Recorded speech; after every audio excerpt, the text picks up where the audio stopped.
Welcome to this session on solving assertion reasons and MCQs.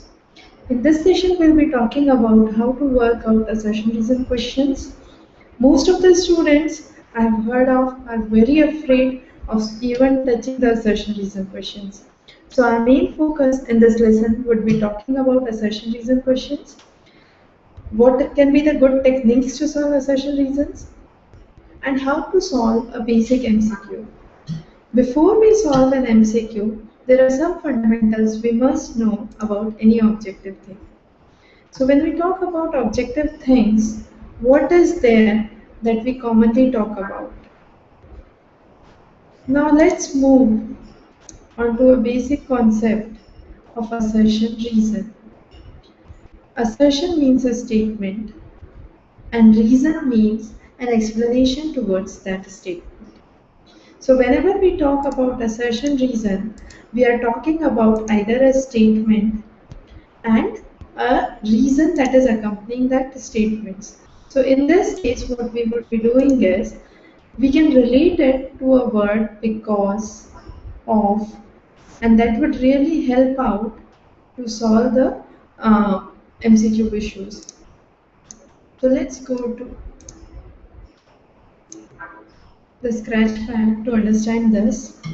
So when we talk about any MCQ, for example, my question is, who became the first person to climb Mount Everest? For example, this is a question. So the question is always known as a STEM, and there are 4 options. In some exams there are 5, but UGC has only 4. So of these 4, we call these as alternatives. So now when we talk about the stem of the question and alternatives, the same stem in case of assertion reason question becomes 2 statements. One is assertion and one is reason. What we have to technically do in assertion reason question is to relate the reason to the assertion. We can use adjectives like because, if, so that, and see if the reason is making any sense towards assertion. For example, if I give 2 statements, I came late today. This is the assertion statement, and reason is it was raining heavily. So in this case, what I'm trying to do? I'm trying to give a reason, and what I'm trying to do is relate them by a statement because. If I say I came late today because it was raining heavily, it makes a sense. So whenever we solve assertion reason questions, there are 4 options. Assertion is correct, reason is correct, and assertion is a correct explanation. Reason is a correct explanation for assertion. Next is assertion and reason are both correct, but both are independent of each other. Then I say assertion is correct, reason is wrong. Or I say assertion is wrong and reason is correct. These are the 4 most probable options in the assertion reason questions that we come across. So in this case, I can say I came late today is a correct statement. It was raining heavily is again a correct statement. And I can say I came late because it was raining heavily. So what I am trying to do is, I am trying to say assertion and reason both are correct, and reason is correctly explaining the assertion fact. Now let us do the same example in another fashion. For example, I have an assertion, I came late today, and I have a reason for it. I was walking slowly. Technically, if I say I came late today because I was walking slowly, makes it correct. But Why were you walking slowly? Is another question that you can put up. Okay. If I say the reason is I was drinking tea, does that make any sense? I came late today because I was drinking tea. Every day you drink a cup of tea, and drinking a cup of tea does not make a reason that you will be late. So, assertion is correct. I was drinking tea is again a correct statement. You cannot say this statement is incorrect, but it is not a correct explanation to explain the assertion. The reason is not a correct explanation to explain the assertion. So, here is how we understand the questions on assertion reason. Now, as we move forward, we will be talking about why any multiple choice question is much more beneficial than any other question. Now, the simple logic in this case is in multiple choice questions, we can analyze phenomena, we can apply any principles to new situations, we can understand the existing situations, we can discriminate between what is fact and what is opinion, what is known and what is unknown. We can develop a cause effect relationship, and this cause effect relationship is similar to what is assertion research. Then there are instances where we are asked to interpret charts or graphs or tables. We can judge the relevance of the information, make inferences from that, and solve problem based on it. So these are the benefits of having a multiple choice paper rather than a subjective paper. Whenever you learn, there are various curves of learning and forgetting. Now, when you learn it very initially, this is the first curve which you can see in blue line. Okay, that is something you learn on first reading. So the first day you read, your retention is 100%. After 10 days, you are left with only 40% of what you have learned. But if I have read it today and I am revising it tomorrow, my learning trend gets much more steeper and my forgetting decreases steeply. For example, if I am able to retain 40% after 10 days when I am just reading it for once, this 40%, more than 40% I am retaining even after 2 months if I am doing a second revision of it. So if you do a fourth revision of anything, we say you can remember the concept up to 50 days. So for any multiple choice examination or any other examination you are appearing, this is the learning and the forgetting curve where we try to say that if you keep on revising the concept, your memory strengthens up and the amount of time you would be retaining that concept goes on increasing. Now there is a very interesting term known as simulation. What does simulation means? Simulation means practicing under similar conditions. For example, if I want to learn how to fly an aeroplane, I won't be asked to sit into a real aeroplane and fly it on the first day. I would be given a dummy aeroplane which is on the base camp, and there would be a similar feature that have that are there in the real aeroplane, and I would be given a practice that is stimulated or stimulation. So under stimulation, you are giving similar environments where you will have a feeling that the aircraft is taking off or aircraft is landing. Okay. Similarly, when you are practicing under similar situations, your practice becomes much more efficient. For example, if you have a paper of 1 hour and 15 minutes and you are sitting at home taking 50 questions and solving those in 1 hour 15 minutes, you would get a much more stimulated condition and a stimulated behavior. So your practice would become much more perfect. You would know your shortcomings about time, the major weakness areas, and you can find out your weak areas, work on the weak areas in the next test, and you can ask yourself whether I have improved or not. Now, when we talk about solving MCQs or any other assertion reason questions, the most important thing is learning under simulation. So if you are a normal student, you are climbing the ladders till the third step. In the first step you are lost, you don't know what to study. Then you start as a beginner, you try to read introductory concepts, and as a student you are familiar with your coursework. But for MCQ or assertion reason question, this is not at all sufficient. You need a lot and lot of practice. And that practice comes by simulation.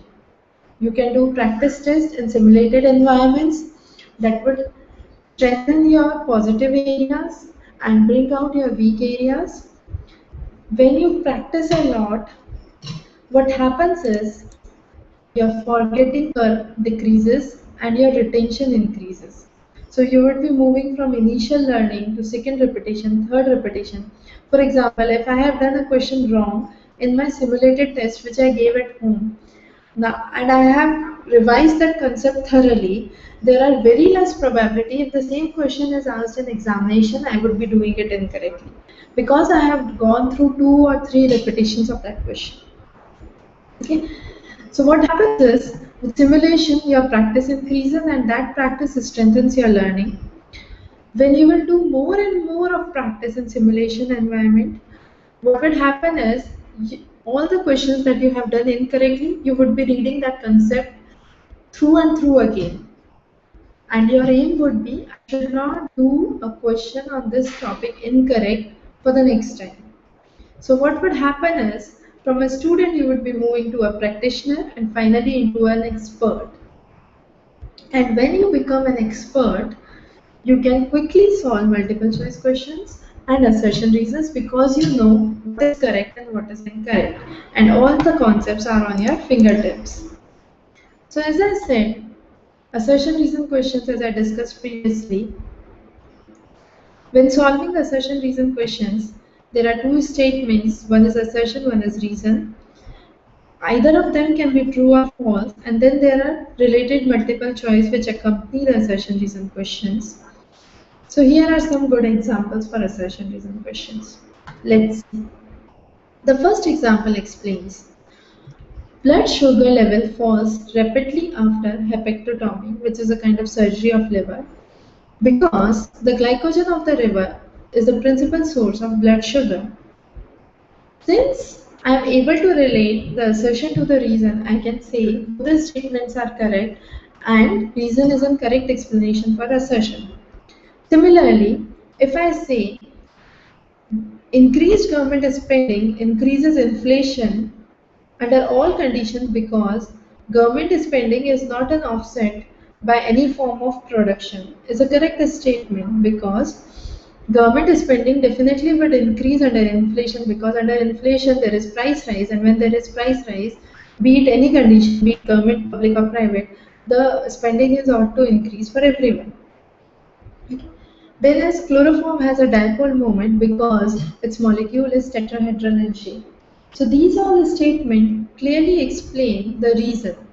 So hence in these questions we can understand both the statements are correct and reason is correctly explaining the reason. Reason is correctly explaining the assertion. This was the first kind of question we were talking about. Now we'll move on to much more interesting examples where we would be talking about 3 major techniques. First is elimination. First technique I would be talking about elimination. What is elimination in multiple choice questions? I have a very good example for this. Here is a question. This question talks about which of the following is a support service on university campus? The choices are Pantaloon, University Learning Center, Walmart, and all of the above. I know Walmart is a retail chain. Since it is a retail chain, it cannot act as a support service center. Pantaloon is again a clothing chain. Since it's a clothing chain, it cannot be a support service center at university camp. Since these two are already incorrect, all of the above cannot be the answer. So I am left with just one choice, that is University Learning Center. So in this question, what I am trying to do is Rather than finding the correct answer, I am trying to eliminate the incorrect choices. So how I am eliminating the incorrect choices? I am marking out those which are incorrect, and when I am marking out those which are incorrect, I mark A out, I mark C out. Since A and C cannot be the answer, all of above is not an option. So D is incorrect. So the only answer I am left with is B. So this is a kind of technique which is known as elimination. The second thing we would focus today is estimation. What is estimation? For example, I have a question here.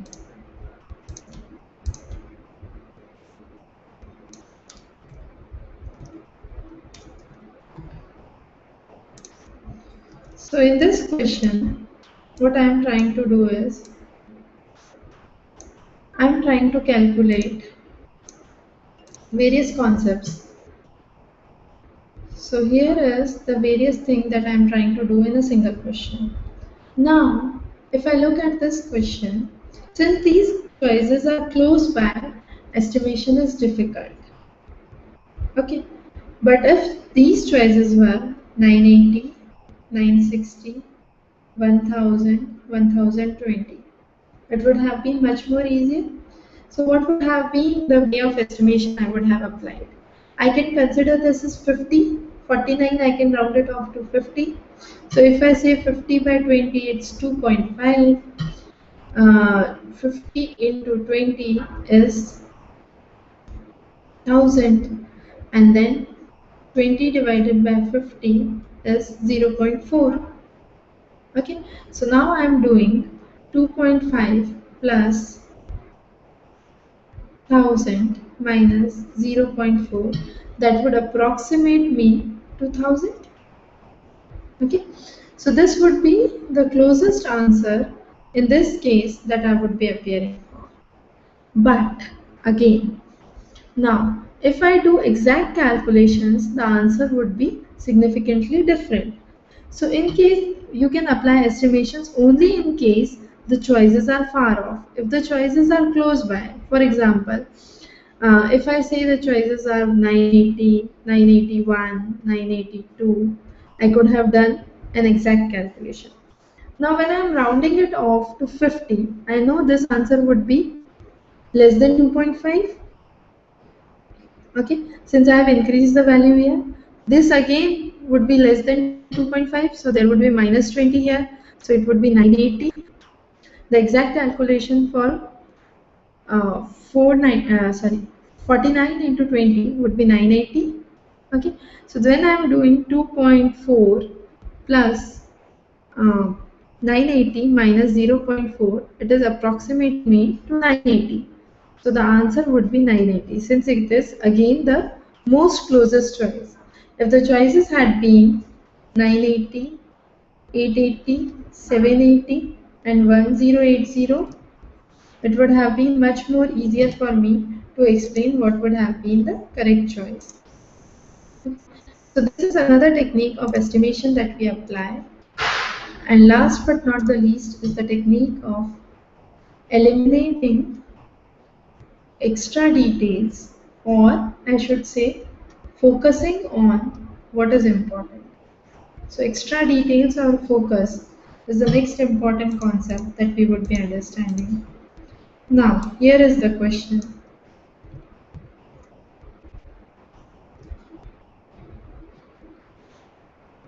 I would be marking this question down.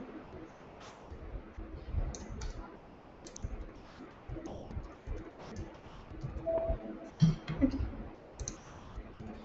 So this question talks about a person, Ram, who won rupees 50 at a skateboarding competition and spent it on a new skateboard. His brother Sham gave him an old board for the competition, but Ram broke it hours before getting the new one.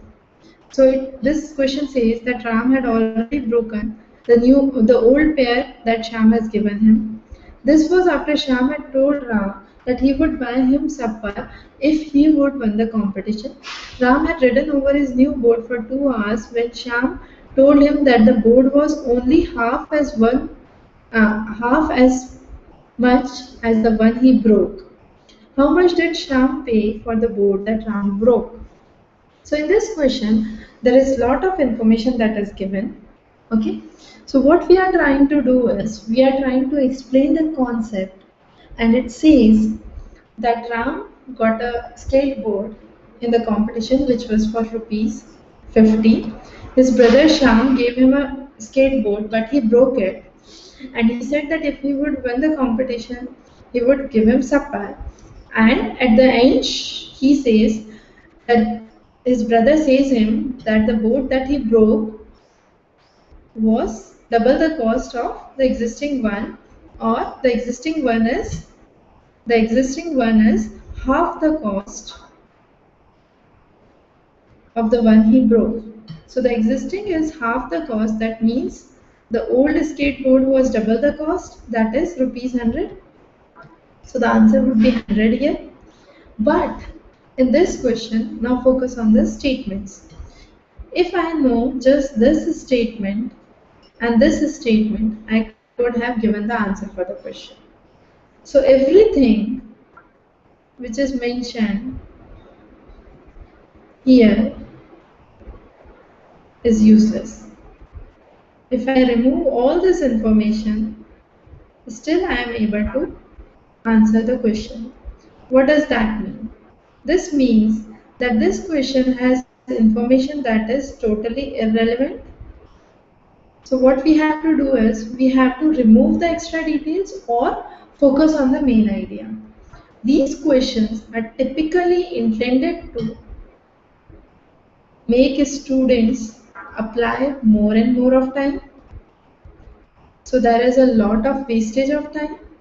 And finally, students are not sure whether they are able to understand the concept. Since they are reading such a long passage, they are totally confused what is important in this paragraph and what is not important. So the sole motive of examiner is to take out a lot of time from you and to confuse you on irrational things. So for these questions, what is important is you focus on the main idea. The main idea is, how much did he pay for the skateboard? So he paid rupees 50. The one he won in the competition was 50, and that was half as much as he broke. So those that were broken were rupees 100. So these are some of the simple techniques that would help you sail through multiple choice questions. So my focus again is on remembering 4 basic things. First is technique of elimination, estimation in mathematical questions or questions that require calculations. Then focusing on the major issue, or alternatively I can say removing extra details. And finally, in the questions on assertion reason, try to relate the questions by means of a statement like because, so that, if, and. Okay, these statements, if you are able to relate, you would be able to solve multiple choice questions along with assertion reason questions very easily.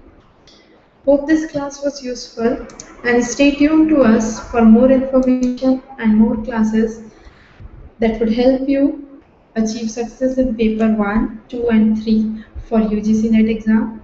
Wish all the aspirants a very good luck for the forthcoming examination, and we would be discussing the paper for the examination soon after the exam is over. A very good luck to all of you. Have a good day.